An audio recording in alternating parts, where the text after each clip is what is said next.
Bonjour à toutes et à tous et bienvenue dans un nouvel épisode de Background, ce podcast où on vient à la découverte du rapport au basket d'un individu qui a un lien avec le basket, spoiler, que ce soit issu du monde des médias, que ce soit un joueur, que ce soit un consommateur simple, peu importe, on prend tout le monde. Notre invité du jour est un membre du média Le Roster, vous pouvez notamment le retrouver aux commandes du podcast L'Effectif, mais aussi à commenter l'actualité des Boston Celtics. Il a pu fièrement allumer le 18e cigare en juin dernier. Kevin, bienvenue et comment vas-tu ? Salut Raphaël, salut à tous. Merci de ta présentation très succincte mais très bonne. Exactement, tu m'avais prévenu, hein. Effectivement, Ouais. c'est parfait. Ça va très bien, écoute, un peu malade, c'est la saison, mais sinon ça va très bien et très content d'être avec toi pour Background. Ça fait un bout de temps qu'on en parle en plus, donc je suis très Ouais. content d'être avec toi. Ça va être très très chouette. Présente-toi pour les gens qui ne te connaîtraient pas, dis-nous ce que tu fais, dis-nous quel est ton rôle au sein du roster. C'est le moment propagande. Ok, si c'est le moment pour parler. Alors, donc Kevin, 22 ans, connu sur Twitter, pour ceux qui disent X, ça va, c'est accepté aussi, sur le nom de The Green Cigar. Alors, je suis un petit peu, donc, du coup, sur Twitter quelques fois pour parler notamment basket, notamment un peu sur les Celtics, quelques résumés d'après-match, un avis rapide, parfois quand une actualité me fait réagir. Je suis surtout effectivement sur le roster, le média Ouais. collaboratif pour les fans, par les fans. Qu'est-ce que j'aime ce truc, Ce c'est slogan incroyable. claque. Ça Il claque. claque Le slogan, Ah ouais. il claque vraiment. Ouais. Et du coup, sur le roster, donc je gère actuellement le pôle basket européen qu'on a ouvert il y a peu avec Joshua Northside donc Toronto Raptors France et donc toute l'équipe du roster. Ouais.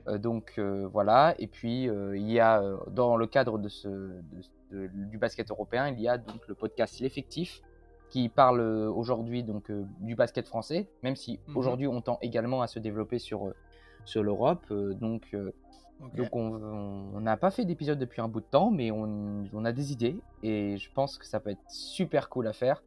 Donc ouais, voilà, un peu tout. Et à part ça, au niveau basket, je pense que peut-être qu'on aura l'occasion de parler, mais à part ça, hors le roster, je suis en charge des interviews de mi-temps et de fin du match dans le club du Tour Métropole Basket, donc un club de National 1. Magnifique.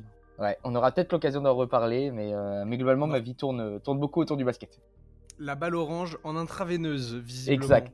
Exact. Maintenant qu'on sait qui tu es, déjà je vais vous inviter à aller vous abonner au roster notamment, à Kevin sur Twitter, et aussi, tant qu'à faire, abonnez-vous chez nous aussi, hein, suivez le podcast sur Spotify, abonnez-vous à Instagram, TikTok, Twitter, YouTube, vous connaissez la totale, tout est dispo en description, que ce soit les liens pour aller voir le taf de Kevin par le biais du roster, son Twitter, et les nôtres aussi, vous connaissez. On s'est échauffé, on a fait nos montées de genoux, on a fait nos talons-fesses, on peut rentrer dans le match et la première mi-temps avec la question de base. Comment le basket t'est venu ? Waouh. Alors pour ça, il faut remonter à plutôt loin. Alors déjà, le basket m'est venu parce que mes parents voulaient m'inscrire à un sport. Ok. C'était quand j'avais aux alentours de 5-6 ans. Ouais. Et du coup, il y avait plusieurs sports donc qui coulaient un peu de source, un peu comme le judo, le football. Mais mes parents aimaient bien un peu ce côté collectif que représentait le basket. Donc ils m'ont inscrit à ce moment-là, donc en benjamin. Et donc c'est un peu comme ça que m'est venue la passion du basket en général. Donc ça, c'était d'abord dans la pratique. J'en ai fait 4 ans, j'ai arrêté. Ensuite, j'ai repris le basket dans la pratique. Et en ce qui s'agit de la NBA, elle, c'est venu un peu plus progressivement. Ça a commencé de manière très succincte en 2012-2013. Et je me suis mis vraiment plus sérieusement à partir de 2018. Ok, en NBA, ça marche. On va revenir sur la consommation. Restons sur le jeu. Du coup, tu as fait 4 ans de basket quand même, c'est pas mal. Ouais. Tu disais que tu avais rejoué un peu. Ouais. Vous l'avez entendu dans l'épisode avec Grégoire, le roster fait souvent des Hoops Factory où vous allez jouer entre vous. Mais avant de parler du jeu et de ce que tu préfères faire sur le terrain, est-ce qu'il y a il y a un moment, parce que je le sens, où t'es tombé amoureux du basket. C'est-à-dire que j'ai l'impression qu'au début, tu le faisais un peu comme un sport, ce qu'il faut en faire un. Ouais. Est-ce qu'il y a un moment où vraiment tu te dis, ah ouais, non, je suis mordu, ça y est. Je pense que ce moment, il est venu, en termes pratiques, je pense qu'il est venu aux alentours de mes 7-8 ans, ouais, quand j'ai Donc commencé dès le à... Ouais, c'est ça, dès Ok. le début, quand j'ai commencé à faire un peu de basket, sérieusement, tâter la balle orange. Alors, j'ai jamais été très bon avec une balle orange. C'est un truc, je pense que je partage ça avec Joshua. Je sais pas si vous avez accueilli Joshua, mais lui, c'est On un en peu pareil. parlera. Tu vas Voilà. m'aider à le choper par le callback. Joshua, attention, tu es Ah attendu. non, mais c'est mort, t'inquiète pas, je choperai, même je choperai, on le va faire. Mais, Du coup, ouais. mais du coup, ouais, en fait, en gros, ouais, donc en gros, j'ai commencé à tâter un peu la balle orange, à jouer, donc malgré le fait que j'étais pas très talentueux, genre juste le fait de toucher le ballon, le fait de pouvoir faire la passe, le fait de pouvoir faire des tirs sur des paniers qui sont forcément plus bas pour les jeunes, c'est Ouais. vraiment la passion. Et puis même progressivement, en fait, je pense que ça s'est vraiment encore plus débloqué quand j'ai commencé à en faire en street. Donc là, ça Ok. remonte un peu plus loin, genre mes 15-16 ans. Et à ce moment-là, genre juste le fait d'être avec ses potes sur un terrain, tâter le ballon, toucher, se faire contrer régulièrement, Ouais. se faire intercepter régulièrement parce que L'ambiance du visiblement- streetball. Ah, c'est toute l'ambiance du streetball, même trash talk. C'est Ouais. incroyable. Genre, juste le côté fraternel, le côté collectif qui se développe avec le basket a fait que je suis un peu tombé en amour du ballon. Mais ouais, Ok. c'est un peu plusieurs étapes. Mais en tout cas, j'ai jamais été très très loin du basket ou de la balle orange, même si je l'ai quitté à un moment ou à un autre. Ça marche. On va revenir dessus après. Avant ça, est-ce qu'il y a par hasard un autre sport qui partage ton cœur de passionné? Il y en a deux. Allez, dis-nous tout. Alors d'abord le handball. Ok. Alors parce que le hand c'est le sport où j'ai eu le plus de succès et le plus de passion aussi après le basket. Notamment j'en ai fait pendant 4 ans. Ok. Donc on a été à ce moment-là, j'étais gardien de but de hand et j'ai été jusqu'au niveau régional. Alors, dans mes jeunes. tous mes respects, parce que Merci. putain, être gardien au hand, c'est vraiment c'est une mentalité, hein. Bien ouais. Ah ouais, non, il faut être dans son cerveau, je pense. Faut en vouloir. Faut être prêt à se prendre des ballons. Surtout qu'à ce moment-là, maintenant, aujourd'hui, pour faire un petit peu une dichotomie, aujourd'hui, il y a des règles qui interdisent notamment les joueurs de tirer dans la tête. À cette époque-là, ces règles n'existaient pas. Donc, ça arrivait régulièrement que les ballons arrivent dans la tête sans sanction derrière. Et en fait, être gardien au hand, c'était sacrifier un peu son corps. Il y a même aussi la fameuse partie, les parties sensibles, où pendant 1 an, j'étais gardien et j'avais pas de coque. Et les coques, ça protège, donc vous voyez ce que je veux dire. Donc, service 3 pièces. Bah, je crois que j'étais castré ce jour-là, en fait. Mais aïe. Mais ceci dit, au hand, faut vraiment donner son corps à la science, surtout en tant que gardien. Et c'est ce côté aussi plaisant, ce côté un peu joueur décisif, dernière minute, où j'avais un peu de mal au basket, qui a fait que j'ai toujours kiffé le handball et kiffé en faire et même kiffé en pratiquer. Ça fait un bout de temps que j'en ai plus pratiqué et vraiment, vraiment le fait d'être le dernier rempart de l'équipe me plaît. Donc ça, c'était mortel. Et bah ouais, ça faudrait peut-être que je refasse. Mais à voir. Et le deuxième sport, c'est le football. Alors, c'est un peu venu. Alors, c'est très classique, mais moi, c'est venu sur le tard. Le foot, c'est pas vraiment en termes de pratique, mais plutôt en termes de spectateurs. Donc, c'est un peu venu un peu avec ma famille, parce que j'ai une famille une famille proche qui n'est pas très foot, mais une famille un peu plus éloignée qui est plus foot. Et en gros, je suis tombé un peu fan de certains clubs, donc Saint-Étienne, pour lequel je suis tombé fan grâce à mon oncle. Voilà, je lui partagerai club absolument. Ah oui, totalement. Club historique, club mythique du football français. Le Stade Brestois aussi. Ça, c'est par rapport au fait que je suis très attaché à la Bretagne et du coup, il y a eu cette attache avec le Stade Brestois, pour lequel notamment il n'y a pas longtemps j'étais voir un match de Champions League à Guingamp. Ouais. Alors ça, par contre, ça, je suis désolé, mais ça me fait rire. Un match du Stade Brestois à Guingamp en Champions League, et là il y a trop de choses qui... Il y a trop de choses sur la cocasse. Et si je rajoute le fait, il y avait une grosse ambiance, tu rigolerais encore plus non, Merci au Stade Brestois de nous faire vivre des moments pareils. Ouais, ouais, exactement. Merci à eux. Mm. Merci à eux. Et puis forcément, le club de ma ville, puisque je suis tourangeau, donc Mhm. le Tour Football Club, c'est un peu plus compliqué ces derniers temps, depuis 5-6 ans, mais Ouais. ça reste mon club. Ça reste mon club. Donc voilà. Donc c'est un peu Ok. sur le côté supporter que j'adore regarder ces clubs. J'adore vibrer. Mhm. Et puis je pense qu'on aura l'occasion de repartir dans la partie consommateur, mais je suis quelqu'un qui vit le sport en direct et j'ai tendance à être toxique, mais en même temps, a tendance à vibrer avec. Et le foot me donne des émotions que j'ai du mal à vivre dans d'autres sports, excepté le basket, bien sûr.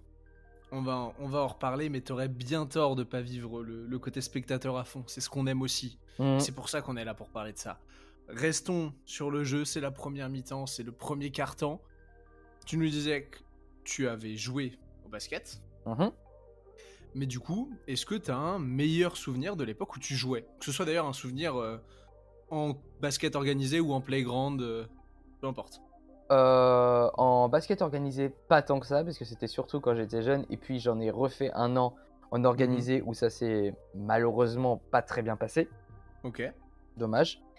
Mais en playground, ouais, énormément. J'ai des gens que j'ai rencontrés grâce au playground, avec qui j'adore jouer.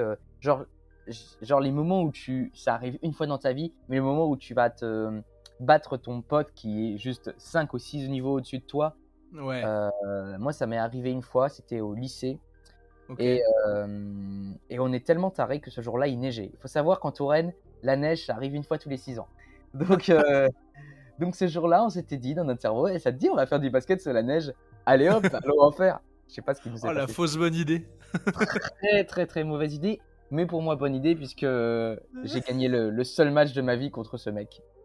Incroyable. Il fallait Et déchaîner les éléments pour que tu le remportes. c'est toujours comme ça. C'est soit il y a des éléments qui sont avec moi, soit le terrain est nul. C'est toujours comme ça que ça marche. Sinon, j'ai aucune chance. Et parce que ça, c'est ce truc des gens qui sont, entre guillemets, bons. C'est que dès que tu les sors de leur zone de confort, il n'y a plus personne. Exact. Exact. Et c'est ce Ça genre marche. de moment. Et c'est ce genre de moment où allez, let's go. Tu kiffes. Ouais. Un très beau souvenir. Ouais. Continuons là-dedans. Qu'est-ce que tu viens chercher, toi, quand tu joues au basket? Qu'est-ce qui te plaît dans le jeu? Le côté collectif, un côté peut-être un peu, pas forcément jeu, mais je dirais le côté être avec des gens qu'on connaît pas et jouer comme si c'était tes meilleurs potes. Ça, je cherche ça parce que cette solidarité qu'on retrouve dans le basket, on le retrouve pas forcément partout. Ouais. Et tout le monde genre s'entraide quand tu es dans la même équipe, genre tu mets de côté tes égos, bon, pas forcément dans certains cas, mais en tout cas tu joues avec des gens qui sont forcément soit plus forts, soit moins forts, et finalement ça crée une équipe avec des gens que tu te mets à rencontrer, que tu te mets à échanger, à discuter comme alors que tu les connaissais pas il y a une heure avant. Ouais. Et puis même le côté que à un moment tu peux totalement t'enflammer, totalement être exceptionnel, et genre c'est cette sensation juste de faire quelque chose auquel tu crois même pas toi et d'être au-dessus de tes moyens, c'est une sensation qui arrive certes une fois tous les je ne sais combien, mais par contre le kiff que tu en prends, c'est waouh. La fameuse zone, c'est toujours très très plaisant. Exactement, c'est exactement. Et ça arrive pas souvent, on est d'accord. Non. Mais c'est à maîtriser. Mais c'est cool, c'est cool à kiffer. J'ai une anecdote là-dessus. C'était il y a à peine un mois, c'était la dernière Oops Factory du roster. Et là, moi aussi, je rentre dans la zone. Mais le joueur le plus improbable au monde, monsieur Joshua Northside, rentre complètement dans la zone. Il met tous ses shoots à 3 points. Alors, ces célébrations, je n'en parlerai pas. Mais, mais il a quasiment tout mis et il s'est fait éliminer en finale. Alors que personne n'aurait mis ne serait-ce qu'un copec sur Josh. Et c'était et ça, tu vois, même le fait de vivre ça dans la zone, ou même toi-même dans la zone, parce que moi, je commençais aussi à mettre quasiment tous mes shoots. C'est quelque chose d'exceptionnel et c'est cool à vivre. Ouais. Je suis bien d'accord. Je reviens sur tu abordais ce côté collectif, donc on l'a compris, tu parles du côté playground. Ouais. Parce qu'en organisé c'est différent. Je veux rester là-dessus. Le côté rencontre avec les inconnus, comme tu disais, le côté collectif aussi. Quand tu faisais du basket en playground, tu faisais quoi généralement? Du 2 contre 2, du 3 contre 3? Plutôt 1v1, parce qu'en général, c'est plutôt quand je rencontre quelqu'un, c'est que je connais quelqu'un, on se prend un rendez-vous au playground du collège d'à côté. Parfois, c'est aller au centre de Tours et aller jouer sur ce qu'on appelle le playground de l'île aux Cars, qui est un playground sur une île. D'ailleurs, si vous passez à Tours et que vous aimez le basket, n'hésitez pas à aller à l'île aux Cars. Il y a vraiment un très bon niveau et le décor est absolument sublime. Donc ça peut être ça. Mais c'est plutôt du 1-1 et généralement, tu vois les mecs qui arrivent, tu vas les voir, tu leur dis « Ouais, écoute, ça te dirait de faire un basket ?» Donc, ça dépend en fait du nom, mais en général, ça va plutôt être entre 1-1 et 3-3 et plus rarement du 5-5. Mais voilà. Ça marche. Mais donc, il y a quand même ce côté, tu disais, rencontre, synergie. En fait, j'ai ce sentiment, on en parlera encore un peu après, mais je veux foreshadower les gens. T'as l'air d'aimer la culture basket, la mentalité basket, en fait. Ouais. Ok. C'est ça. On va creuser ça plus tard. Vous avez un petit indice dans vos écouteurs. Revenons sur le jeu. Tu nous as dit ce qui te plaît, mais t'as bien un move. T'as bien un go-to move, une action préférée. Une action que je sais faire ou une action que... Alors, on va partir du principe d'une action que tu sais faire. Ça veut pas dire que tu la maîtrises et que tu mets 100% de tes tirs. C'est-à-dire que quand tu fais ça, ça te met un petit smile, c'est ce que tu kiffes faire. Le step back free à la Luka Doncic. Voilà, je savais qu'il y en avait un. Parce que j'ai pas de jumper. Donc quand tu rentres, t'es bien heureux. Ah bah clairement, moi je suis totalement comme Luka Doncic, j'ai pas de cardio, je suis trop gros. Et du coup, quand je mets mon 3 points à la Luka Doncic, bah voilà, je suis en mode ouais, vous avez vu, j'ai mis mon shoot jusqu'à ce que je rate les 10 suivants. Mais ça reste drôle. Mais j'en ai mis un. Mais j'en ai mis un. Ok. Je vois. Donc ce fameux step back 3, t'as pu le faire à la hoops? Ouais. Et quand ça commence comme ça, je suis instable, je trash tout le monde. Donc, aïe. Ne jouez pas avec moi si vous aimez du calme, je préviens d'avance. Quelqu'un qui a la langue bien pendue, on en parlera. J'imagine que du coup, si t'as la langue bien pendue, c'est pas quelque chose qui t'insupporte quand c'est fait en face. Non, en fait, ça va dépendre. Si t'es trop chiant et que tu continues, et genre, t'as que ça dans ta tête, là par contre, ça va me casser les couilles. Mais généralement, c'est bon enfant, donc il faut savoir accepter. Je suis pas du genre à me dire oh, c'est de la merde, vas-y, pourquoi? Ce serait un peu con de se dire toi, t'as le droit de trash talk, mais en face, la personne adverse n'a pas le droit de trash talk. Non, ça doit aller dans les deux sens. Il faut accepter de prendre le trash talk et je sais qu'il y en a qui aiment ça, il y en a qui sont très silencieux. Moi, j'aime parler. Voilà, c'est ma façon de m'exprimer aussi. Mais t'as bien raison et je te comprends. Ça sent la personne qui fait pareil. Oh, voilà, alors là. On va te faire un basket récemment, les mecs en pouvaient plus en face. Moi, je taille tout le monde sur un terrain, je taille même les gens de mon équipe, mais c'est autre chose. Ce que je voulais amener, la prochaine question était qu'est-ce qui t'insupporte le plus dans le jeu? Qu'est-ce qui m'insupporte le plus dans le jeu? La zone. Ouais. La défense en zone? Ouais, je déteste ça. Ah ouais? Alors, c'est parce qu'en fait... Alors développe, parce que c'est la première fois que j'entends ça. Alors, en fait, c'est clairement la défense la plus facile à mettre en place quand on est une équipe qui a plus de mal à défendre en 1v1. C'est en 1 contre 1, donc quand tu es à 5, tu défends en zone. Mais en fait, quand tu as un niveau comme moi, ou que ton niveau max au basket, ça a été D3, le truc avec la défense en zone, c'est que tu te retrouves à mettre que des shoots à 3 points et tu n'as pas ce côté collectif, tu n'as pas ce côté ok, je vais rentrer parce que si tu rentres dans la raquette, bah voilà, c'est. En fait, je trouve que dans le cadre de D3, et je dis pas ça dans un autre cadre, je parle dans le cadre de la D3, ça tue le jeu. Ça tue le jeu. Et moi, j'ai beaucoup de mal. Quand le coach il voit qu'il y a défense en zone, en général, il commence à souffler parce qu'il sait que ça va être un long match. Et moi particulièrement, moi à chaque fois je trouve que ça donne en longueur. Alors après c'est le jeu, je dis pas l'inverse. Ça permet de forcément limiter l'adversaire, surtout si en face ça s'est pas shooté à 3 points, ce qui est très régulièrement le cas quand tu joues en D3 ou en tout cas en départemental globalement. Ah ouais, départemental globalement. Mais ouais, non, la défense en jeu a tendance un peu à me frustrer sur la longue parce que j'ai l'impression de faire moins d'efforts que si je jouais en en 5-5 avec Ouais. chacun son joueur, quoi. C'est ça. Je vois. Après, la défense en zone, c'est vrai que c'est très frustrant, je te l'accorde. Ouais, c'est ça. Et pour le coup, cependant, ça va ouvrir un mini débat et on cherche ça aussi. Mhm. Moi, je trouve que justement, une équipe qui sait attaquer de la zone, Mhm. c'est le plus beau basket que tu peux voir jouer. Mhm. Parce que c'est qu'un basket de redoublement de passes et de coupe. Et attends, si je dis pas de bêtises, tu vas me corriger. Parce que Ouais. j'imagine que tu les as regardés. Ouais. Mais en finale, cette année, Dallas a tenté de la zone contre Mhm. Boston. Mhm. Et vous les avez massacrés sur la zone. C'était pas la meilleure idée, effectivement, pour leur part. Ouais. Donc tu Mais- vois, il y a ce truc aussi où je trouve que la zone, quand c'est... Je suis d'accord qu'effectivement, au niveau départemental, c'est chiant. Mm. Mais est-ce qu'on se rejoint sur le fait de dire que quand c'est un niveau pro et que les mecs savent attaquer de la zone, c'est du beau basket. Ah bah clairement. Ah bah totalement, Ouais. totalement. Tu parles des Celtics, c'est exactement ça. C'est une équipe qui sait très bien tourner la balle, qui sait très bien attirer les joueurs vers eux. Ouais. T'as 10 000 armes, t'as Jason Tatum qui peut derrière ressortir sur Jalen Brown. Si Jalen Brown vient être défendu, tu fais la passage Holiday, Derrick White, Chris Tapps, Al Horford, et je parle pas des 3 points comme Pritchard ou Hauser. C'est des joueurs en fait qui peuvent être bons en attaquant au panier. On connaît tous la qualité d'un Jalen Brown ou d'un Jason Tatum pour attaquer le panier.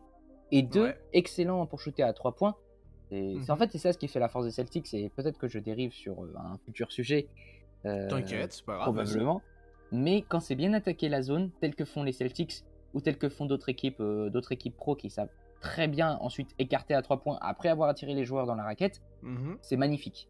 C'est magnifique. Mais moi, ce qui me gêne justement, c'est la défense en zone. Et quand je disais en départemental, là, je me suis basé de mon expérience personnelle. En départemental, la défense en zone, tu sais pas attaquer une défense en zone. Ouais, je suis d'accord. Généralement. Donc c'est frustrant. Donc c'est frustrant à vivre et c'est frustrant à regarder. Et même en tant que parent ou moi en tant que joueur, ouais, d'accord, ok, ils défendent en zone, les mecs savent pas défendre en zone, du coup c'est quand qu'on marque un panier. Bonne question. Tu te fais chier. Ouais. Moi je me fais chier quand je fais la défense en zone. Exactement. Je suis d'accord. Et c'était le but de la question. C'était ce qui t'insupportait dans le jeu et tu as très bien répondu. Mais je voulais qu'on parle un peu de la zone au global parce que c'est un sujet qu'on n'aborde pas souvent et c'est cool. Ouais. Recentrons dans cette fin de deuxième quart-temps avant la mi-temps. Est-ce que tu as un achievement en carrière qui t'a particulièrement marqué? Que ce soit, alors on parle de titre, ça peut être remporter un tournoi, ça peut être l'action de ta vie, je ne sais pas, peu importe. Un truc qui te vient en tête. Hormis du coup cette fois où tu parlais d'avoir tapé ton pote. Hormis cette fois-là, est-ce que je dis à taper un autre pote? Non, je rigole. Non, mais je sais pas, un record de points par exemple. Non, j'ai jamais trop tourné en record de points. Je dirais mon premier 3 points en carrière, ouais. C'était en match en tout cas, c'était en départemental, j'étais en U18 je crois. Et donc je reçois la balle à 3 points et c'est genre ça faisait quelques matchs que j'essayais de mettre à 3 points mais à chaque fois ça touchait soit l'arceau, soit ça touchait la planche et ça dégageait. Et là je suis servi à 45 degrés, shoot à 3 points et boum. Et je le mets et genre je célèbre comme jamais parce que ça y est, j'ai enfin réussi mon objectif de mettre à 3 points en match. Vous voyez, pour les joueurs qui sont nuls comme moi ou comme d'autres personnes, mettre ce genre de petite réussite, c'est exceptionnel. Il y en a, c'est pour mettre 30, 40 points. Waouh, j'ai fait un incroyable match. Ah non, pour nous, c'est soit faire un bon drive, soit crosser ton adversaire une fois, soit mettre un 3 points. Donc je vous laisse imaginer la différence de niveau entre nous. Mais ouais, mais c'est pas grave. Enfin, c'est pas grave. Mais c'était mon plus gros achievement. Et 10 minutes plus tard, je me suis fait attaquer à l'arcade. C'est-à-dire que je suis tombé, genre 10 minutes plus tard, je suis tombé mais violemment sur le parquet. Et du coup, je ressors, je suis complètement... je saigne totalement sur l'arcade. Je sors aidé, tout le monde m'applaudit. Second achievement, les gens me regardent. T'as mis ton 3 points et t'es parti comme un héros. Ouais, avec un truc. Je voulais tellement faire comme certains en mode applaudir, mais je me suis dit, en fait, je peux pas, juste ça saigne, ça pue le sang en fait. Mais bon, je vois. Tant pis, voilà. Mais j'ai reçu 2 achievements en un match. C'est beau. Et c'est fort. C'est fort. Tout le monde n'y arrive pas. Bien joué. Exact. Merci. Bien joué. Je pense, tiens, à ça va rejoindre la prochaine question, et c'est la dernière avant d'attaquer la mi-temps et de passer sur la deuxième partie. La question c'est, est-ce que tu as un moment où le basket, ça t'a dégoûté? Et est-ce que ça a pu impacter ta passion pour le jeu? Ouais. Bah, c'était justement mon année quand j'ai joué en senior. La seule année de senior que j'ai fait. J'étais avec des coéquipiers qui étaient chiants avec moi. Soit les coéquipiers avaient trop d'ego et avaient du mal à passer la balle. Soit l'un des coéquipiers ne comprenait pas qu'on avait nos révisions, parce qu'à cette époque-là, je faisais le bac, et il ne comprenait pas qu'on devait privilégier les révisions du bac avant le basket. Soit ça ne comprenait pas que ça allait pas aux entraînements le soir, parce que derrière on a une vie ou derrière on a des cours. Et donc ouais, il y avait une ambiance pas du tout agréable. Et cette année-là, je me souviens bien, c'était tellement pas agréable qu'en fait j'étais resté avec l'équipe des plus jeunes que je connaissais pour pouvoir m'entraîner ou être avec eux sur le banc. Je faisais même plus de déplacements avec eux qu'avec l'équipe des trois, parce que j'avais l'impression en fait d'être un peu une personne qui arrivait comme ça et qui débarquait dans l'équipe et qui était un peu en mode non, on veut pas de toi dans l'équipe. Et ça, je pense que pendant un an, ça m'a dégoûté du basket, et encore aujourd'hui, ça me dégoûte d'en faire en club, parce que je me dis que si je tombe sur des coéquipiers qui ne trouvent que mon jeu est pas ouf, ce qui est le cas, mais qui derrière me font pas confiance et comprennent pas que j'ai pas forcément le temps pour aller faire du basket en club ou pour aller à tous les entraînements, ce qui arrive, hein. On ne dépend pas tous d'un calendrier, on n'a pas tous un calendrier libre. Et on n'est pas en pro. Et on n'est pas en pro, on est en D3, le moment le plus important, c'est pas le match, c'est la troisième mi-temps. C'est ça, et puis alors je te rejoins, mais tout le monde a payé sa licence le même prix. Hein. C'est ça, c'est exactement ça. Après, t'as des gens qui peuvent, t'as des gens qui peuvent pas, c'est comme ça. C'est même si ton gymnase est à côté de chez toi ou il est à 2 km de chez toi, c'est comme ça, c'est tout. Donc ce fait que ça te jugeait pertinemment, que ça voulait même pas te considérer des fois comme un coéquipier, que il y avait pas de fraternité, il y avait une ambiance un peu morose, un peu horrible. Tu posais, honnêtement, ça m'a un peu dégoûté du basket à ce moment-là. Par chance, j'ai commencé Twitter un an plus tard, et par chance, j'ai rencontré d'autant de personnes qui me jugent pas pour mon niveau de basket, mais qui sont devenus des vrais potes dans la vie. Donc ça, c'était vraiment cool. Je vois. Est-ce que ça va faire la transition avec la deuxième partie? Est-ce que tu penses que ta passion en tant que spectateur, elle a, entre guillemets, c'est volontairement fort, mais elle a sauvé ta relation avec le basket? Parce que de ce que tu as l'air de faire ressentir, ça t'a vraiment profondément dégoûté. Ouais, c'est une bonne question ce que tu poses là. Je pense qu'un peu quand même, le fait de juste mettre un peu, en termes de passion de basket, renfermé sur regarder la NBA, regarder les Celtics, donner mon avis sur Twitter, avant ça sur d'autres plateformes, écrire des articles. Ouais, je pense que c'est ce qui a sauvé ma passion. Je pense que c'est là où je me suis dit, ok, t'es vraiment fait pour le basket, mais pas forcément dans sa pratique, juste au moins pour le faire en tant qu'amoureux de ce sport. Et je pense que si j'avais pas eu ça, si j'avais pas eu ce truc, je pense que je me serais sûrement déconnecté du basket, je serais passé sur un autre sport. Donc il y a ça, et il y a aussi le fait que derrière, qu'il y ait toujours les solutions playground, et que j'avais des potes qui aiment aller en playground et pas forcément jouer en club. Ça aussi, ça m'a sauvé, parce qu'on se prend moins au sérieux.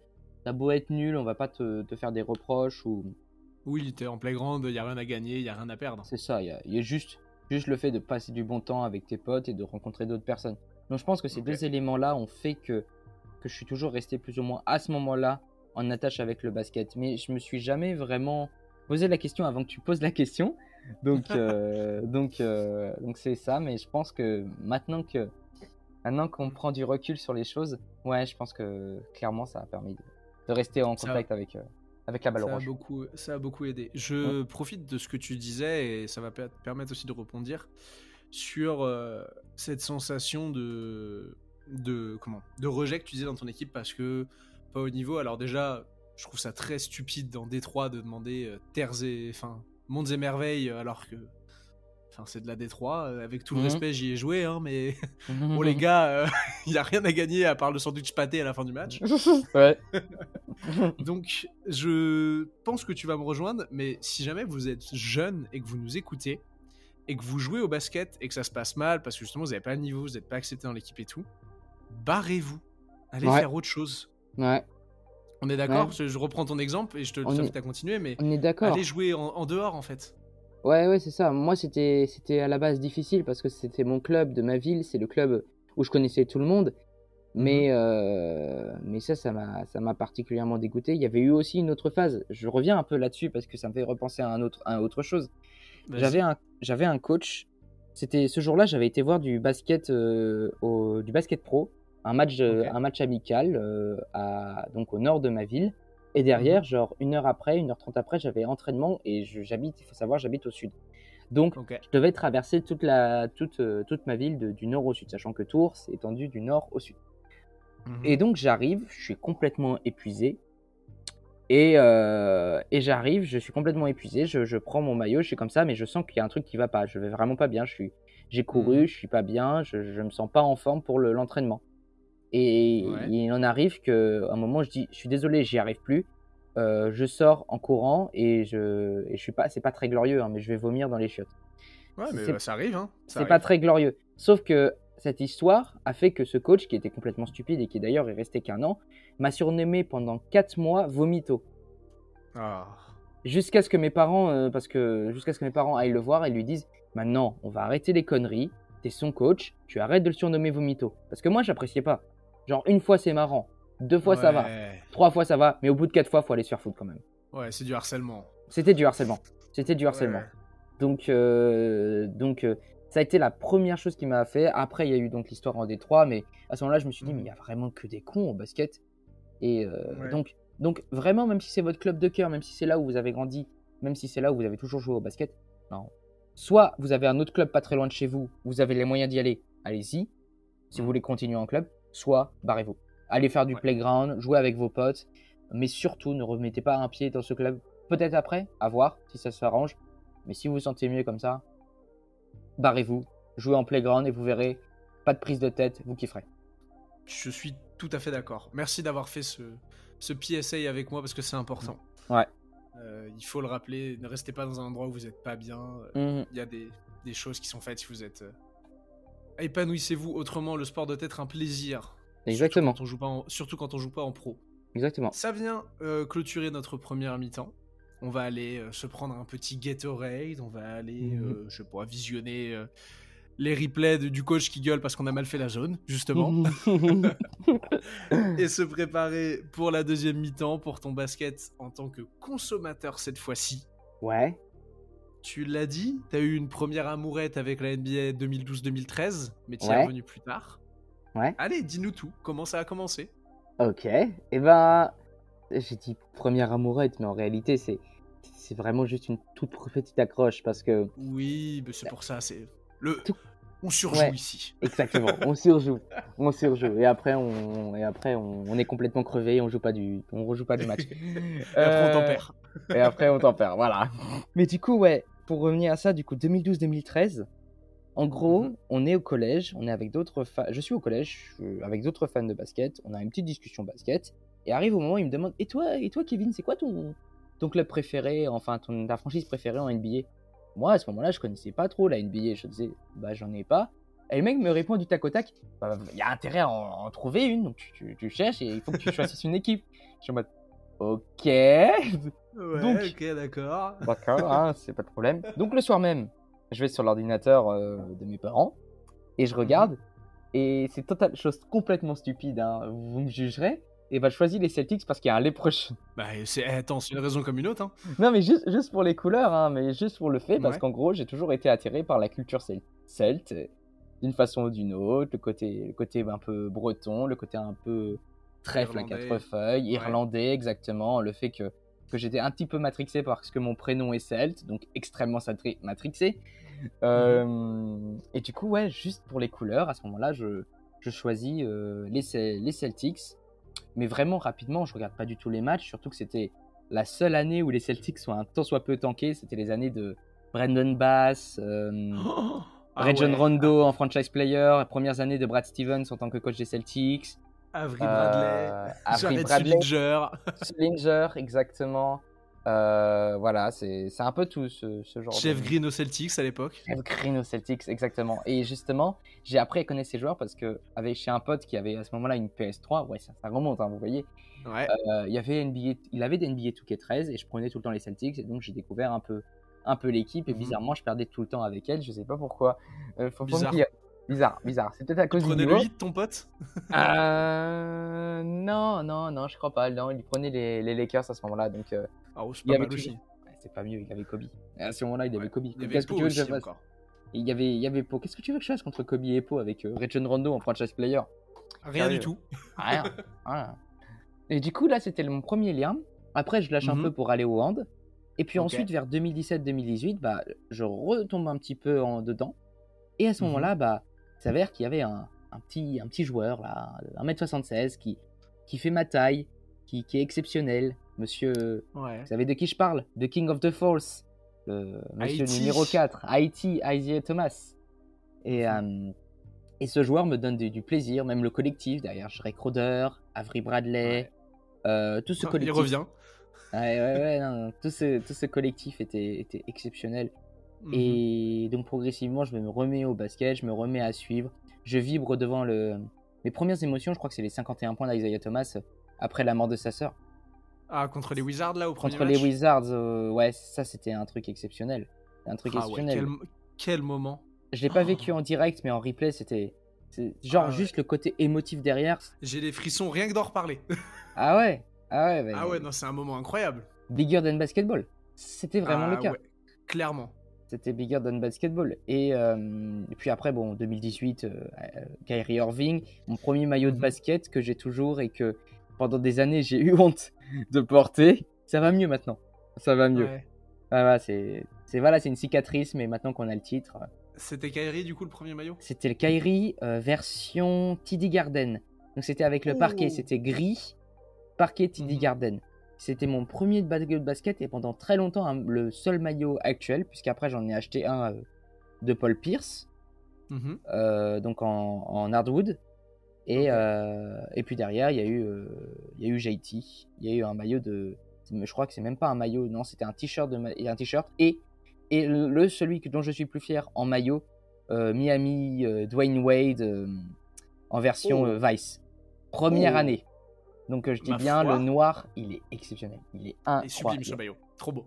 Il est trop beau, il est vraiment trop beau. Genre, peut-être l'un des seuls maillots, et pourtant j'aime pas trop Miami, peu que Gaël. Ouais. Mais voilà, s'il écoute ce podcast, il saura pourquoi je parle. On l'embrasse, voilà.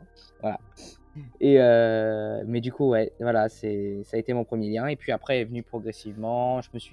En fait, plus les années passaient, plus je me suis devenu de plus en plus fan de NBA, jusqu'au titre cette année où bizarrement, j'ai pas ressenti tant d'émotions que ça. Genre, on l'a tellement attendu. Ah ouais? Ouais. Le fait qu'on a tellement attendu le titre, c'était pas une aventure à la 2022 en fait, parce que 2022, on revient d'outre-tombe. On va en finale et on perd contre Steph Curry Night. Alors, vous vous doutez bien que j'avais des flashbacks un peu. Ouais. En 2024, ouais, il y avait un autre somme lié aussi à cette période de 2022. Donc les flashbacks un peu Curry. Donc quand des potes me parlent, ils me disent « Oh, Steph Curry nous a assassinés ». Bah moi, vous voyez le même avec le mec en guerre derrière? Oui. Pareil. Toi, il y a un PTSD, toi, de Steph Curry. Ah non, mais clairement. Quand t'as vu Steph Curry contre l'équipe de France en finale cet été, tu t'es dit « Ah, je connais ça recommence. Ah shit, here we go again. Ouais, c'est coming back. Ça marche. Donc, les Celtics. On l'a compris, les Celtics, c'est ton équipe favorite. Ça en prend doute. Le joueur favori, du coup, dans tout ça? Paul Pierce. Un mec que tu n'as pas vu jouer, donc. Exactement. Ok. Pourquoi? Ouais, c'est ce que j'allais dire. Qu'est-ce qui justifie ça? Je cherche la réponse pendant des années. Je sais pas pourquoi, je sais pas. Après, juste tu kiffes, le joueur te fait kiffer? Je pense, mais c'est parce que les premiers highlights que j'ai regardés de ma vie, c'était les highlights de Paul Pierce. Ok. C'était un highlight fait par... alors, je sais plus le nom de la chaîne. Mais c'était un mec qui faisait souvent des highlights. Okay. Et en gros, il a un peu présenté son histoire. En gros, The Truth, le fait qu'il s'est pris les balles, les 13 balles, on l'oublie très souvent. Mais le mec s'est quand même pris plusieurs balles dans un nightclub et est revenu Putain, c'est vrai? au début de la saison. Hein. On l'oublie très Ah souvent. ouais, j'avais carrément oublié cet épisode, c'est vrai? Ouais, c'était ça. C'était dans sa troisième saison. Ouais, c'est tôt, ouais. Donc le joueur, le fait qu'il ait une légende des Celtics, que c'était le joueur qui a fait apporter à cette époque-là, donc le seul titre que connaissaient les Celtics dans les années 2000, à cette époque-là. Mhm.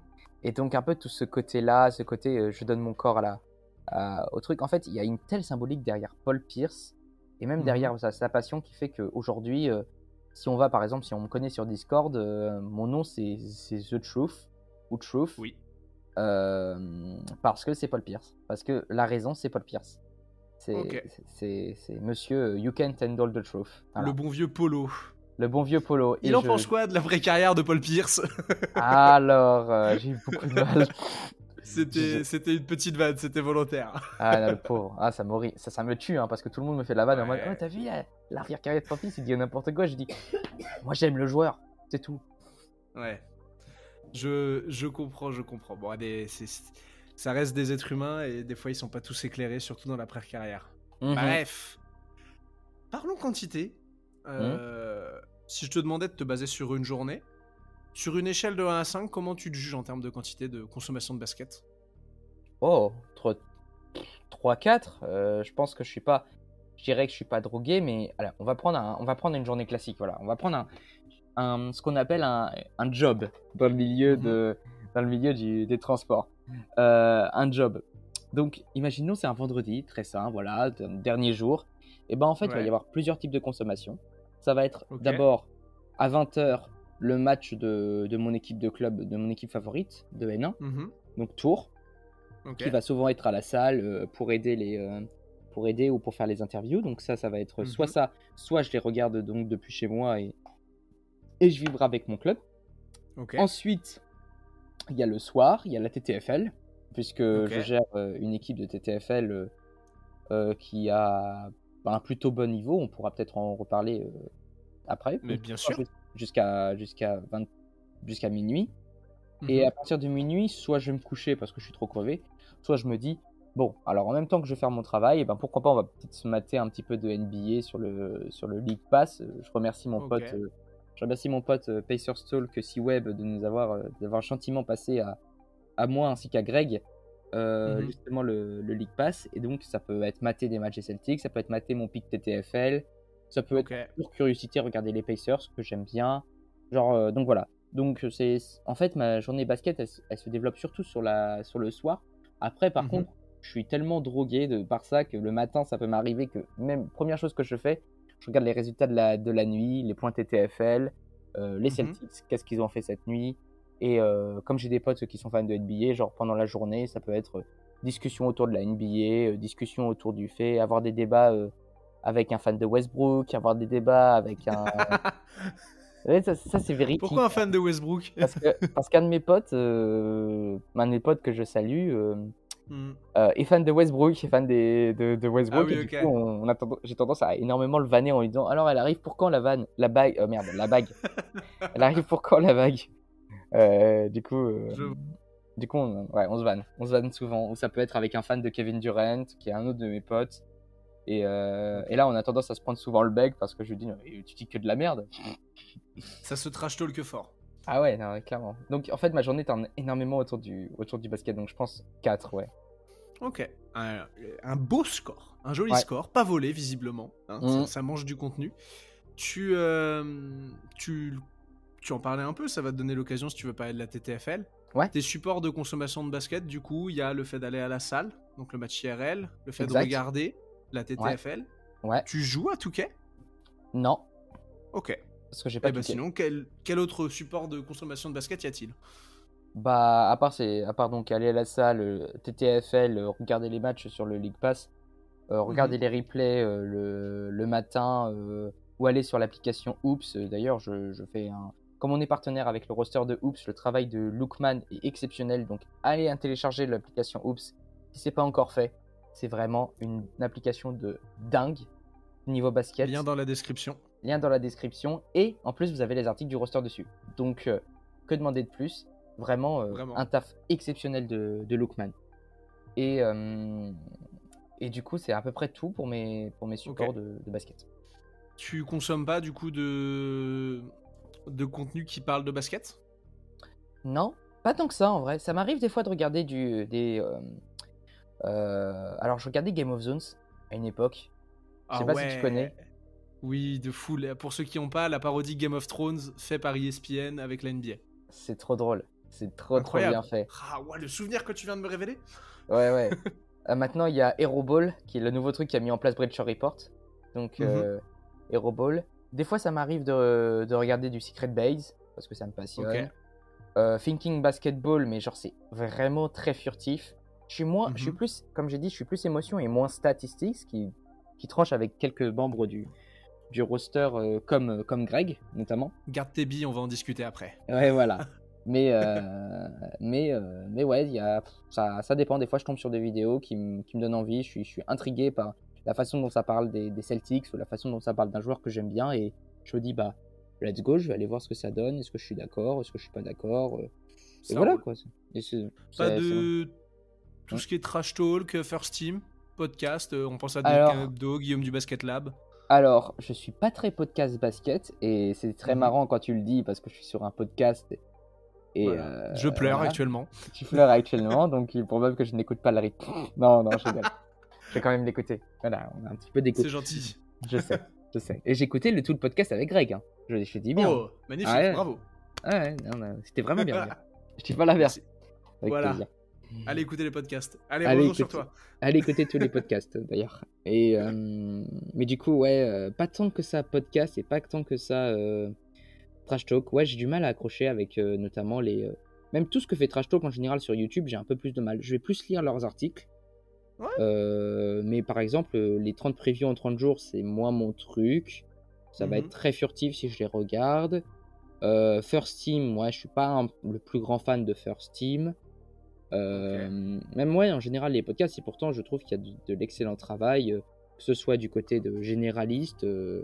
Voilà, là, tu parlais de Guillaume du Basket Lab, c'est vraiment un super podcast pour débuter ou même pour avoir une expérience avec les analyses de basket. Et d'ailleurs, le succès qu'il a est absolument mérité. Je l'ai eu il y a quelques années dans un Know Your Account. Je pense que si on parle sur les contenus que j'ai fait sur Twitter, alors là, il y en aura une nombre, mais ça fait partie des personnes que j'avais eues cette fois. Et puis il y a ça, et puis je pense aussi à des podcasts faits aussi par des potes, genre chez les Celtics, le trèfle qui est fait par Titouan, par Vincent, par un peu toute la team le trèfle, qui est vraiment bien. Et gros kiff à les regarder et à les écouter quand j'en sens envie. Donc ouais, c'est vrai, tu vois, c'est très furtif, c'est pas, ça marche, exceptionnel. C'est pas ton mode de consommation, tout simplement. Et on est là pour ça aussi, découvrir tous les types de consommation. Je t'ai dit de garder tes billes, parce que tu m'as dit, tu as commencé à me parler d'émotion, t'aimais pas trop la tactique. La question, elle est là, elle arrive, c'est la séquence choc. Du tout, on est volontairement, encore une fois, on surjoue. Est-ce que tu es un spectateur objectif, ou est-ce que tu es un gros clubiste? T'as oublié le truc, ton pitch était oui, alors on gros essaie d'être poli. De mort. Donc désolé pour le podcast, vous serez c'est mort, vous serez supprimé par. On est moins de 18. Désolé, sorry. Alors, entre les deux, je pense. Entre les deux, ouais. Je me souviens, Greg, il avait dit qu'il était beaucoup plus dans le calme, dans l'analyse, et ça m'étonne pas, c'est totalement, c'est vrai, c'est du Greg, et c'est tout craché. Moi, je pense que je suis entre les deux parce que d'un côté, j'ai tendance à totalement vibrer devant certains, à parfois dire oh putain, il y a faute là, alors qu'il n'y a pas du tout faute. Quand c'est vraiment tendu, mais genre je suis assez souvent objectif.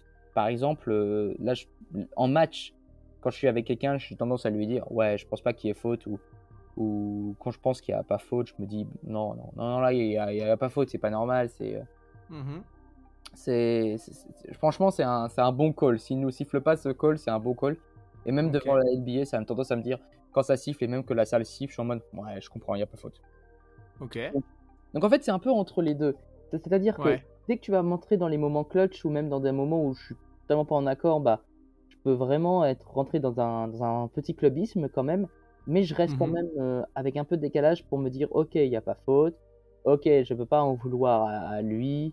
Ouais. Ok, c'est bon, ça arrive, on s'est fait une petite erreur, il y a une faute, alors la faute est stupide. Genre, j'arrive à garder assez de recul pour faire de l'analyse. Et ça, c'est un truc dont je suis Tu content. restes mesuré. J'essaye. Eh ben c'est bien, félicitations. Ce n'est Merci. pas toujours simple. Ouais. Ok, donc tu es mesuré, tu Mm. nous l'as dit. Bon, après ça se comprend, hein. Il y a des jours où on est dans l'émotion, il y a des jours où on est dans l'analyse pure et bien objective. Ouais. Ça m'amène du coup à la question suivante. Quand tu regardes un match, Mhm. est-ce que... quel est le truc auquel tu es attentif en premier? Waouh. Le truc auquel je suis attentif en premier. Ouais, je sais pas, l'exécution en attaque, la manière dont la défense va jouer, le momentum, le côté un peu, l'emprise un peu psychologique du match, je ne sais pas, les rotations. Ouais, ça va être plutôt ouais, soit le côté attaque, soit le côté momentum. Ok. Attaque parce que quand c'est très bien exécuté, mon Dieu, qu'est-ce que c'est beau à voir. Et je Mhm. prends pas du tout l'exemple des Boston Celtics, mais je vais prendre l'exemple Vous des êtes Boston vous Celtics. vous êtes la plus belle équipe à avoir joué en NBA. C'est ça. Actuellement, après Oui, ça va tellement actuellement vite. oui. Donc ouais, c'est vraiment kiffant à regarder jouer la façon dont tourne la balle. Et ouais, les Mhm. côtés momentum, genre mais quand il y a un truc de dingue, quand tu vois par exemple Paolo Banchero foot 51 points en étant quasiment intenable. Début de saison, je me Mhm. souviens, j'étais avec mon pote Lucas, que je salue également, The One and Only Cactus sur le roster, Mhm. et qu'on regardait le match d'ouverture ensemble. Ouais. Putain, on était choqués du fait que notamment Jason Tatum soit. Bah, dès qu'il shootait, c'était quasiment sûr que ça rentrait. Ah ouais, vous nous C'était. avez torché, hein. Ouais, c'est vrai, t'es pour les Knicks, toi déjà? Ah ouais, ouais. C'est vrai! Ah, je suis désolé. Mince alors. Oups. Non, bah moi ça m'est Oups. allé, vous avez exposé tout ce que je pensais sur la défense, sur les Knicks actuels. Bref. C'était très marrant d'ailleurs à regarder. C'était très très Ouais. marrant. Mais ouais, non, voilà, c'est genre les deux aspects-là. Et après, c'est kiffant de regarder en défense. Genre, je vais pas. Des fois, ça m'arrive de me concentrer, par exemple, je sais pas moi, sur Derrick White ou ce jour Holiday et de me dire putain, mais qu'est-ce qu'ils sont bons. Derrick White en défense, c'est. L'année Ouais. dernière, il t'a sorti des trucs, des comptes de Ah. l'espace, des interceptions de l'espace, mais tu te dis, c'est qui ce mec? Hmm. C'est trop cool. Tiens, Trop cool. t'es fan des Celtics? Petite question, parce que j'en ai parlé avec un pote récemment et on n'était pas d'accord. Ouais, Pour toi, on donne une équipe à Derrick White, il est bon ou pas? ouais, bah évidemment. Un franchise player, Derrick White? En franchise player? Non. Ah oui, on est d'accord. Non, je sais pas, c'est ton pote. Non, mais j'ai dit, il me donne une équipe dans les. Ok, c'est dans ce Ouais, sens-là.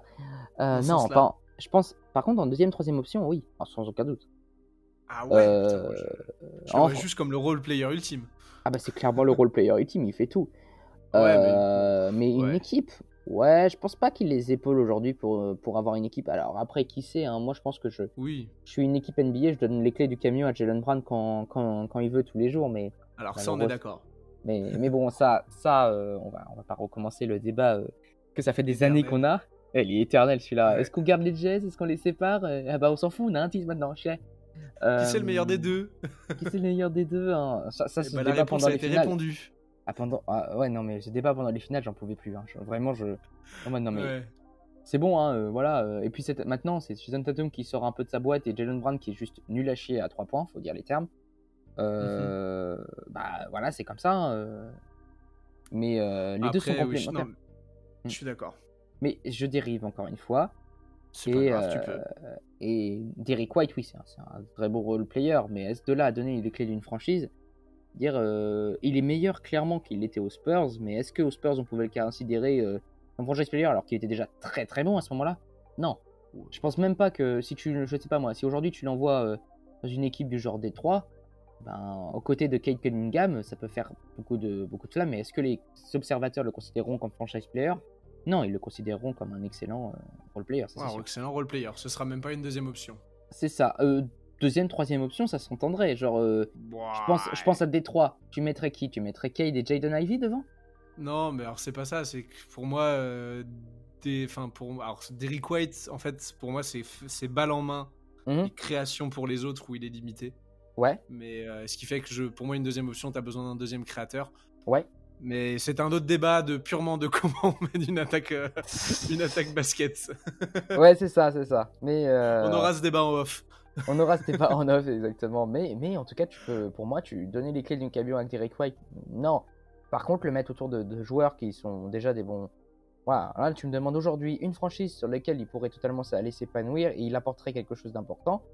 À Miami, moi, je pense qu'aux côtés d'un Jimmy Butler ou d'un Bam Adebayo, il a tout à offrir. Et en plus, Avant, moi, je le veux bien au Knicks. Hein. Ah ouais, non, vous avez déjà trop de joueurs, donc on va se calmer Non. un petit peu. Quoi? T'as pas envie d'avoir Josh Hart? J'adore Josh Hart, mais je préfère Derek White. Non, moi je voulais Dante DiVincenzo. Oh bah mince alors, il est à Minnesota. Ah bah non. Oh mince. Bon. Non, c'est mort. Non. Ce podcast part en règlement de compte et en C'est ça. C'est ça. Recentrons si tu le veux bien. Il nous reste 2 questions et la question de l'invité précédent. Ok. Je vais te demander le regard que tu portes sur l'évolution de la culture basket actuellement. Un regard un peu... Waouh. Eh bien, mon regard, il est positif et à la fois négatif. Parce que, en écoutant le podcast avec Greg, je me suis aussi posé la question, en vrai, quel est mon regard? Et la première réaction que j'ai eue, en fait, c'était plutôt un regard négatif. Je me disais, vas-y, c'est de plus en plus dans la vie un peu frauduleux, la vie sans réaction, la vie un peu chiant, en mode pas plus d'analyse, seulement les émotions et tu dis n'importe quoi. Et je pense que ça a été aussi énormément influencé par le fait que pendant qu'il y a eu un peu les périodes sur certains moments sur Twitter où genre l'objectif c'était pas d'avoir une analyse construite et intéressante, mais plutôt l'objectif c'était de dire le truc le plus frauduleux pour être le plus regardé sur Twitter. Un peu type la recherche du buzz. Ouais, et ça je trouve que de plus en plus aujourd'hui sur Twitter, et c'est peut-être à cause de mon fil d'actualité, j'en sais rien, ou je sais pas si d'autres personnes qui écouteront ce podcast, et d'ailleurs n'hésitez pas à donner votre avis, sont d'accord avec moi, mais j'ai du mal avec les avis aujourd'hui NBA partagés sur Twitter, qui me semblent pour certains être des avis que tu n'as même pas, mais que tu te dis juste oh ce serait une bonne idée, genre si je disais un truc complètement frauduleux en mode ouais, ah bah alors regardez, vous avez vu Mikal Bridges, il a jamais été bon, il a plus de shoot. Alors, on est d'accord sur le fait que cette nouvelle mécanique de shoot est assez originale, pour ne pas dire un peu complexe. Là, je prends un exemple avec les Knicks pour que ça te parle. Oui. Mais quand j'entends des gens qui disent, de toute façon, Mikal Bridges, il a jamais eu les épaules d'un franchise player, mec, il y a 6 mois, tu disais qu'à Brooklyn, c'était un franchise player. Donc, à un moment, faut arrêter tes conneries, assume tes propos, et ne dis pas un truc juste parce que sur le moment, c'est intéressant de dire ça, et sur l'autre, ah bah d'un coup, voilà, non mais... Ça c'est ça, et c'est moins pire qu'aux États-Unis. La culture de l'instant, ça te fait chier. C'est ça, c'est moins pire qu'aux États-Unis, où aux États-Unis, parfois, tu as des hates complètes sur un joueur type Rudy Gobert, par exemple, qui est pourtant un très bon joueur, hein, et qui est pourtant un excellent défenseur, et des gens ne comprennent pas pourquoi il est meilleur défenseur de l'année 4 fois. Et je pense qu'il n'y a pas un hasard s'il est nommé 4 fois meilleur défenseur de l'année. Donc, mon point de vue là-dessus est un peu négatif, surtout que j'ai peur qu'on ait un phénomène à la Drive to Survive. Est-ce que tu vois ce que je veux dire ou pas? Ah oui, je suis fan de F1, donc oui, carrément, belle ref. Donc je pense que tu as la ref de la Drive to Survive. Drive to Survive, c'est quelque chose qui a amené énormément de fans à la F1. Donc grâce au développement de Netflix et du fait que... Je veux juste, si tu compares ça avec le fait qu'on ait la série Starting 5 qui vient de sortir. Ouais. Imaginons si Starting 5 ou un autre truc diffusé sur Netflix commence à prendre de l'ampleur. Je sais pas, il y a aussi, tu sais, les trucs qui sont... Alors, c'est diffusé sur Netflix, je sais plus. Non, c'est diffusé sur Amazon. Mais ils faisaient ça aussi avec une équipe, en se concentrant sur une équipe. Il y a eu Manchester City à une époque. Ah oui, oui, je vois. Oui, quand ils suivent les équipes, les épopées de certaines équipes, ouais. C'est ça, c'est exactement ça. Eh bien, moi, j'ai peur qu'on ait un phénomène comme ça, qu'on ait un phénomène un jour où un truc en NBA soit incroyable, du sens où tout le monde va le regarder.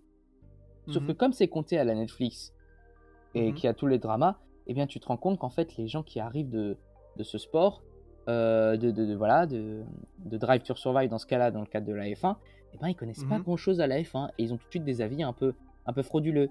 Du genre, ouais, de toute façon, Daniel Ricciardo, il a toujours été nul. Les gars, Daniel Ricciardo, quand il était chez Red Bull, certains parlaient de lui comme l'un des meilleurs coéquipiers que n'ait jamais eu Sébastien Vettel. Ouais, je vois. Donc Voilà. t'as peur en fait Mm. de l'arrivée, on va dire parce que c'est aussi le côté Netflix, de l'arrivée des gens qui sont plus, en fait, où il y a une vraie question entre eux, est-ce que vous regardez de la NBA ou est-ce que vous êtes là pour regarder une télé-réalité? C'est ça. Est-ce que vous consommez de la NBA ou est-ce que plutôt vous consommez...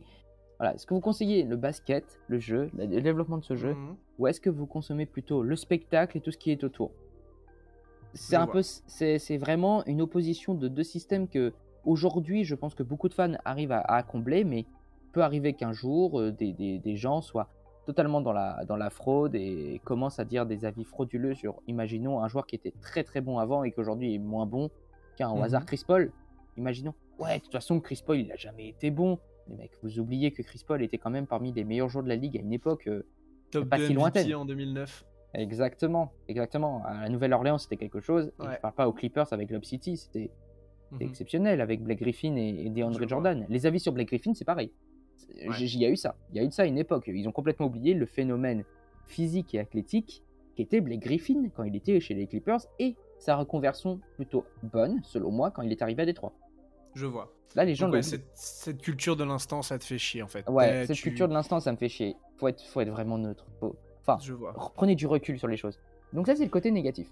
Ok. Le côté positif maintenant, c'est que le fait que le basket évolue, ça apporte de nouvelles visions.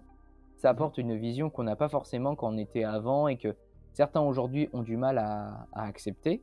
Mhm. Mais notamment des gens qui vont plutôt voir cela d'une autre façon. Donc, par exemple, des gens qui vont plutôt, au lieu d'aborder seulement l'aspect spectacle, vont aborder Mhm. l'aspect plus tactique aujourd'hui. Et ça, j'en suis très content. Je trouve qu'il y a de plus en plus de médias ou de podcasts qui Mhm. parlent tactique. Et ça, Ok. c'est vraiment bien parce que c'est des gens qui, aujourd'hui, ne connaissent pas tant l'aspect tactique. Et si l'aspect Mhm. tactique peut passionner, ça me fait plaisir. Je dis ça parce Ok. que j'ai été extrêmement surpris qu'avec un de mes potes, ils me disent que ces trois sources de basket consommation principales sont Trash Talk, First Team et le Basket Lab. Et j'étais Ouais. agréablement surpris de me dire non, attends, qu'il y a des gens qui aujourd'hui ne connaissent pas beaucoup la basket, mais ils regardent le Basket Lab. Mhm. Et ça, je trouve ça cool que ça évolue dans ce sens et que généralement ce soit des gens qui sont un peu extérieurs ou qui connaissent depuis un bout de temps la NBA, qui se développent et qui transmettent leur passion à de nouvelles personnes pour la passion pour un aspect du jeu qui était clairement un point oublié pendant des années de la part des analystes et tout ça. Ça fait vraiment, vraiment plaisir. Je vois. Bah écoute, une vision nuancée Ouais. que beaucoup de gens comprendront et beaucoup de gens, je pense, se retrouveront dans ton propos. Comment est-ce que tu vois ta relation avec le basket évoluer? Waouh. Dans quel sens? Qu'est-ce que tu veux dire par là? Est-ce que je sais pas, tu te dis que, on va prendre un exemple, hein, avec le roster, je me vois une relation où en fait le média continue de se développer, je continue à m'investir et Mhm. je suis encore plus impliqué dans la couverture du journalistique du basket à ta manière. Donc on l'a compris, c'est visiblement beaucoup l'écrit aussi. Est-ce que tu te dis, je pense que c'est malheureusement un sport dont je pourrais me désintéresser si justement le côté Ok. culture de l'instant devient trop proéminent et que tu vas te dire, non, en fait ça me fait chier, j'en ai marre, Ok. j'arrête d'en parler. Voilà. Je me retrouve un peu dans les deux choses que tu viens de dire. Donc, Ok. donc on va un peu développer, je pense. Oui. Je tiens vite. Je tiens, oui, voilà, c'est ça. Comme un prof au collège, développez s'il vous plaît. Développer, s'il vous plaît, attention. Déjà, est-ce que j'ai tendance à de plus en plus me désintéresser de la NBA? Ma réponse est oui. Ok. Mais seulement cette saison-là, parce que, c'est comme encore une fois, moi, ma passion de la NBA, elle a toujours tourné autour des Boston Celtics. C'était Mhm. vraiment, dans ma tête, le jour où le titre arrivera, je serai le plus heureux des hommes. Maintenant que Ok. le titre est arrivé, l'objectif que je visais et que j'avais à chaque fois en début de saison, Mhm. il a un petit peu disparu. Voilà, c'est plus la même chose. Maintenant, j'ai moins de passion à avoir et pendant très longtemps, jusqu'au début de saison, j'avais moins cette impatience que beaucoup de gens ont quand ils commencent la saison avec leur franchise favorite, de se dire, Mhm. si, qu'est-ce que cette année on va faire? Enfin, des Spurs, Ouais. si, qu'est-ce que va donner le duo Wembanyama Chris Chris Paul, Paul. un fan Mhm. des Knicks. Oh, regardez-moi cette nouvelle équipe des Knicks, c'était incroyable. Est-ce qu'on va être bon? Un fan des Sixers. Oh, est-ce qu'on va enfin passer le second tour? Spoiler, non. Mais J'aime du la coup, vanne. les vanner les Sixers, je peux pas passer 1 heure sans vanner les Sixers, Ouais. donc c'est fait. Mais du coup, ma passion pour les Celtics s'est un petit peu diminuée cette intersaison parce que on avait gagné le titre et finalement, la banner 18 que j'attendais depuis des années, enfin on l'a. Donc, de ce plan-là, en tant que spectateur, c'est moins le cas, même si le redébut de saison m'a refait comprendre, ouais, t'aimes quand même le basket, t'aimes quand même la NBA, et regarder les Celtics quand même défoncer tout le monde, ça t'avait quand même un petit peu manqué. C'est vrai, Je vois. c'est vrai. Maintenant, dans l'aspect travailler notamment chez le roster ou être plus acteur que spectateur, alors ça, par contre, je prends un kiff monumental. Je prends un kiff monumental à être au pôle basket européen qui se développe énormément. Kiff monumental à voir avec d'autres pour les accréditations. Un kiff monumental à organiser des Hoops Factory, à rencontrer des gens au roster, parfois à écrire des articles, même si ça n'a plus été le cas depuis un bout de temps.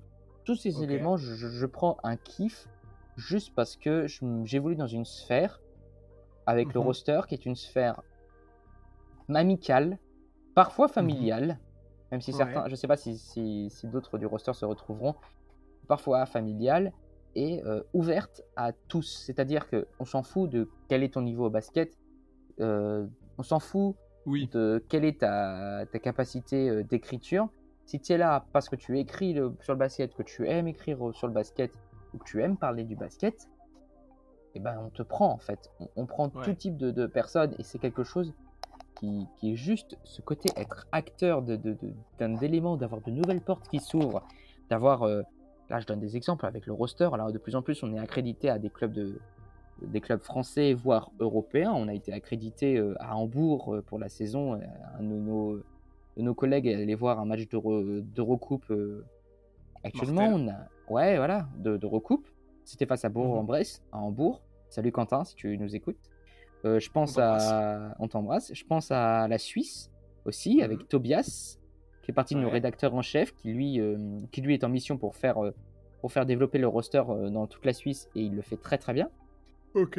Je pense à plein d'autres clubs qui nous ont gentiment ouvert les portes, à commencer par le Paris Basket, qui nous offre très régulièrement souvent ses portes, et je sais que c'est un club qui n'est pas beaucoup apprécié par beaucoup de fans de basket français, pour les raisons qu'on le sait, par rapport au fait que c'est un club qui n'est pas né directement du bas, mais qui a été né sous la reprise de la licence de Hier-Toulon, pour ceux qui veulent un peu de contexte, donc il y a quelques années.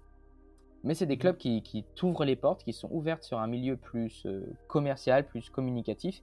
Et genre juste le fait de se dire que au bout d'1 an du roster, on a déjà genre par exemple l'ouverture au Media Day de la NNB, ou qu'on est invité à la watching party du Trash Talk, parce qu'il y a beaucoup de membres du roster qui sont passés à la watching party, mais un membre des rosters, c'est-à-dire cette fois-là c'était moi, mais ça aurait pu être quelqu'un d'autre, a été invité et a pu interroger par exemple Maël Pietrus. Vous ne vous rendez pas compte de la dinguerie.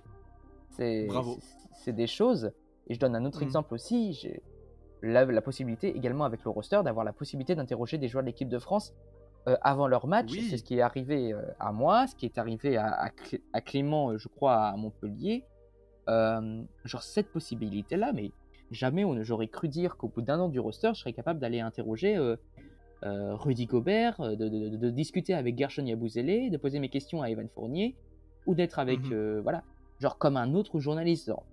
C'est des gens qui regardent, que tu admires, et là ils sont devant toi et tu peux leur poser des questions comme un journaliste. Et ça en tant qu'acteur, je prends un kiff monumental, que ce soit donc avec le roster, donc sur le feu de l'action, à aider les gens qui sont au roster, à parler basket avec les gens du roster, à faire des podcasts avec les gens du roster, ou même en dehors du roster, à être aujourd'hui acteur avec le club de ma ville. Ça c'est un kiff que je kiffe, et juste d'essayer d'être dans cette mission. Aujourd'hui, je suis dans cette mission de développer le basket, et même plus généralement le basket français et européen, à tout un chacun. Et je trouve que genre ce qu'on fait avec le roster, et on le fait vraiment bien. On développe vraiment quelque chose qui juste actuellement fait bouger les images. Et si on pouvait avec le roster encore plus développer le basket européen et faire connaître des clubs européens, faire plus connaître et faire comprendre que démocratiser. Ouais, c'est ça. démocratiser le basket européen parce que l'Euroleague, ça joue fort, ça joue bien. La LNB, ça joue fort, ça joue bien. Alors regardez, et nous, notre objectif aujourd'hui, c'est juste de sortir un peu de ce prisme NBA que beaucoup de gens ont toujours et se dire, voilà, vous avez aussi cet autre type de basket, un type plus différent. Vous n'avez pas que les JO, vous n'avez pas que les championnats du monde pour regarder. C'est toute l'année, venez voir du basket FIBA. Et notre objectif, c'est ça. Tout en faisant kiffant, évidemment, nos rédacteurs, ou en leur permettant d'avoir des opportunités comme avoir des accréditations, comme celle qu'il y a eu hier à UGAL pour avoir un match de Pro B à Saint-Chamond, ou d'autres exemples. Saint-Chamond, c'est à côté de Saint-Étienne. Donc là-dessus, ta relation, en fait, la NBA, tu considères que tu peux t'en désintéresser. Par contre, il y a une relation aujourd'hui presque professionnelle, j'ai envie de dire, avec le basket. Que tu veux pousser dans le bon sens. Je pense que la NBA m'en désintéressé. C'est pas venu pour tout de suite parce qu'il y aura toujours la passion liée justement aux Celtics qui va toujours rester. Par contre, être acteur, c'est un truc que je kiffe et que j'ai envie de continuer. Ça roule. Magnifique. Eh bien, écoute, c'est la fin des questions. Il nous reste la question de l'invité. Après, on pourrait éventuellement réaborder quelque chose si on a oublié un truc. Mais je vais te poser la question suivante. Elle a été posée par Hugo, qui est l'invité qui t'a précédé dans Background. Est-ce que tu penses que la France va de nouveau avoir un first pick de la draft en 2025 ? Jamais 203, avait-il dit. Oh. On pense bien évidemment à monsieur Nolan Traoré. Allez, d'ailleurs, si vous le suivez, allez voir ses matchs à Saint-Quentin. Ah ouais. Si vous êtes de Saint-Quentin, putain, allez-y. Ouais, ou du Nord. Juste allez-y, profitez de l'occasion. Ou s'il se déplace à côté de chez vous, comme Wemby. Il n'y aura sûrement pas d'effet Wemby, comme ce fut le cas avec Rizaché. Mais vous pouvez aller voir Nolan Traoré. Je vous assure que déjà Saint-Quentin, c'est kiffant à regarder. Alors Nolan Traoré en plus, c'est cool. Alors ma réponse serait non, parce qu'il y a un joueur qui est first pick pour moi et il vient du Maine, et Cooper Flagg. C'est pour moi genre Cooper Flagg, il est au-dessus. Le mec est capable de faire tout sur un terrain. Derrière Wembanyama, je crois que c'était, je dirais sur ces 10 dernières années, derrière Wembanyama, c'est le joueur le plus voulu. Et à juste titre. Cooper Flagg, pour moi, c'est un first pick. Il n'y aura pas d'autre first pick. Comme Cooper Flagg. C'est un first pick sûr et certain, à la manière d'un Zion à l'époque. Ou de Wemby. À l'heure actuelle, pour moi, À l'heure actuelle, il a trop dominé, que ce soit en high school. Je sais pas si la saison NCAA a redébuté, je crois pas encore. Non, alors au jeu, pour ceux qui vont écouter ça quand ça sort, on enregistre le 2 novembre, il me semble que la saison NCAA commence dans 1 semaine, 15 jours. Ok. Donc, j'espère que quand vous écouterez, Cooper Flagg aura déjà commencé son show à Duke. Il sera à 35 points de moyenne. Ah ouais, non mais Cooper Flagg... Peut-être pas, mais quand même. Mais voilà, pour revenir sur Cooper Flagg, il a ses capacités à être bon au shoot, à prendre beaucoup de rebonds, pour moi, et ça c'est une hot take, et je dis bien une hot take, il y a 2 joueurs aujourd'hui dans la future NBA que je vois être capable de faire un quintuple double. Donc, vous avez vu déjà quadruple double. 10 dans 5 catégories. Déjà quadruple double, c'est plus arrivé depuis un bail. Pour moi, c'est énorme. Victor et Cooper Flagg sont capables de faire un quadruple double, et si vraiment ils sont incroyables, ça peut être eux, parce que ces deux-là sont tellement all around. Genre Cooper Flagg, c'est un mec, il est capable de te faire 10 contres et 10 interceptions dans un match. Il l'a déjà fait d'ailleurs en high school. Donc, oui, mais après, au niveau NBA, c'est quand même différent. Mais belle take, on verra si ça se réalise. Pour moi, en quadruple-double, Cooper Flagg et Victor Wembanyama, ce sont les joueurs qui peuvent le faire dans un moyen terme. Quadruple-double de fou, quintuple-double, putain, va falloir y aller. Quadruple-double, faudra y aller, clairement. Ouais, ça marche. Eh ben écoute, merci beaucoup, Kevin. Avec plaisir. Est-ce que moi aussi j'ai une question à poser au futur invité ? Alors toi aussi, tu as une question au prochain invité. Je t'écoute. Ok. Alors, ma question ce serait, est-ce qu'on connaît déjà le nom de l'individu du prochain invité ou pas encore ? Non, on ne connaît pas encore le nom. Ok. Donc ma question c'est, est-ce que tu penses que aujourd'hui, je vais rester un peu dans mon contexte, l'Euroleague peut rattraper son retard sur la NBA? Ou est-ce que ce sont deux choses complémentaires, de ligues complémentaires? Rattraper son retard sur la NBA. Ouais. Ok. Ouais, parce qu'on a toujours Eh bah, tendance écoute. à considérer qu'ils sont en retard. Donc, est-ce qu'aujourd'hui ils peuvent rattraper? Est-ce qu'ils sont déjà en train de rattraper?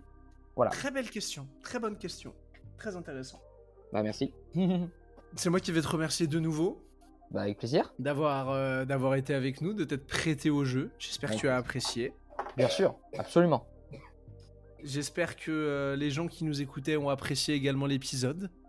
N'hésitez pas à retrouver en description les liens de tous ceux dont Kevin a pu parler, donc le lien vers le roster, vers l'effectif, les autres liens que j'ai zappés mais dont on parle dans le podcast et que j'aurai au moment dans la description. Exact. N'hésitez pas à retourner vous abonner à Backdoor. Kevin, je vais te laisser les mots de la fin. Ouais. Merci encore à toi, Raphaël, de m'avoir invité.